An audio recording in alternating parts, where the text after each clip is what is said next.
While how likely it is that you will be attacked depends on what part of the world you live in, the risk of it, one way or the other, exists pretty much to everyone. Sometimes, whether we will be able to successfully defend ourselves or not may even be a matter of life and death.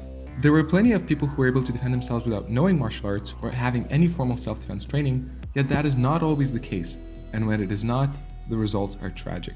Knowing the right information about self-defense may dramatically reduce the likeliness of being attacked and increase your ability to survive an encounter, yet knowing the wrong information may put you into even a bigger danger. For this reason, in this martial arts journey video, we will take a look at 7 biggest myths of self-defense to remove from your knowledge and increase your overall safety. Number 1. Self-defense is about biting, kicking, and punching. Many people, when they think about self-defense, they think about the physical aspects of it, such as biting, kicking, and punching. What is very important to understand is that effective self-defense is actually much more than that. Proper self-defense includes not only the physical aspect, but also personal safety and prevention. Knowing how to detect a possible threat and avoid it may dramatically reduce your likeliness to being attacked.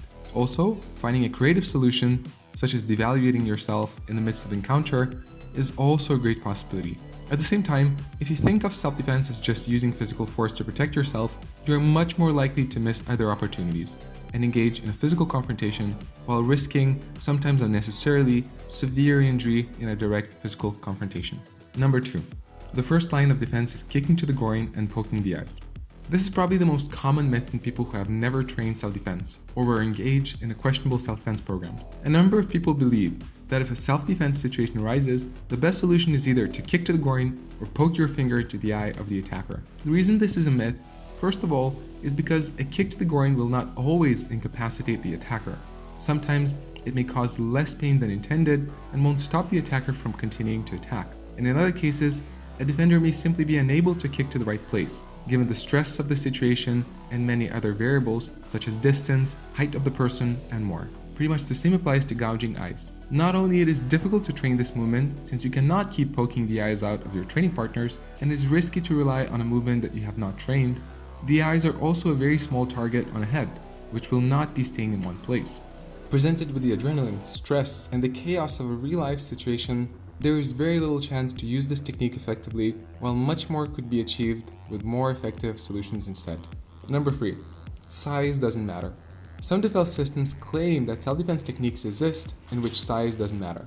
While at first this sounds attractive, it's actually another dangerous and irrational myth to believe in. Not only height makes a huge difference, such as the reach of the person's arms, also it may be close to impossible to strike the chin with the palm of a much higher attacker, or even more so to try to gouge the eyes out. Size also makes a big difference in the force that a person generates. It is no wonder that there are weight categories in all combat sports. While there is a difference between combat sports and self-defense, even there, the huge difference that size and weight makes is acknowledged, as there is no panacea to removing the difference this aspect makes. Number 4. Knife defense techniques work. While it is possible to defend yourself against an attack with a knife, different from what many self-defense instructors will claim, it is an extremely difficult and chaotic matter. 90% of knife defense techniques show a single movement designed to counter a single thrust or slash, and it limits its training to this clean manner. Meanwhile, the reality of knife defense is very different. A knife is a weapon which has limitless lines of attacking, rapid movement, and low visibility.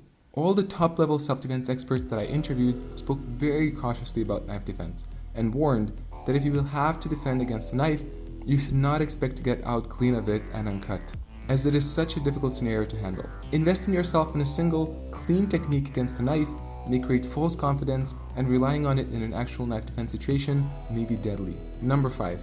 Knowing martial arts will make you good at defending yourself. While there are many different martial arts which offer different approaches and techniques, in almost all cases there is a difference between actual self-defense and martial arts, and even combat sports. This common misconception makes people who practice competitive fighting, or even worse, rely on complicated techniques practiced with a cooperative partner, believe that they would successfully apply the same skills in an actual self-defense situation. While this possibility exists, it is important to recognize that all martial arts teach in a highly controlled environment, such as specific rules and terms of engagement. Also, oftentimes techniques are taught which are designed to counter other techniques of the same martial art rather than more chaotic, common street attacks. Not recognizing the difference between martial arts and actual self-defense may lead to a wrong strategy and decision in an encounter and raise the danger of possible injury. Number 6. The goal of self-defense is to beat your attacker.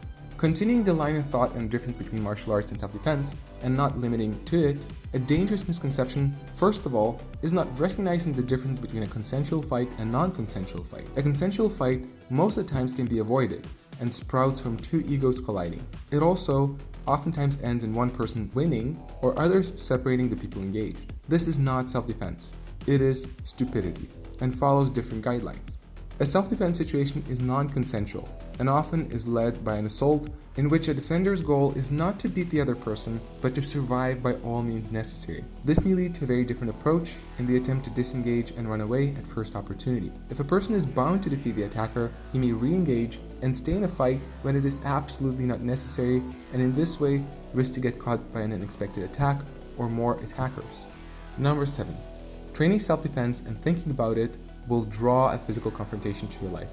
While this myth and superstition applies more to people who never invested into self-defense, it is important to recognize and address this dangerous belief. It works as any superstition. If you think that a black cat crossing the road gives bad luck, the next time something bad will happen, you will accredit it to it. The cat and the bad outcome have no relationship in actuality. Same applies to self-defense. Whether you think about it or not, the possibility that you will be attacked exists, and it is much worse if you will be attacked without any preparation for this aspect. If not thinking about being attacked would make people safe from it, all the best self-defense systems would teach it.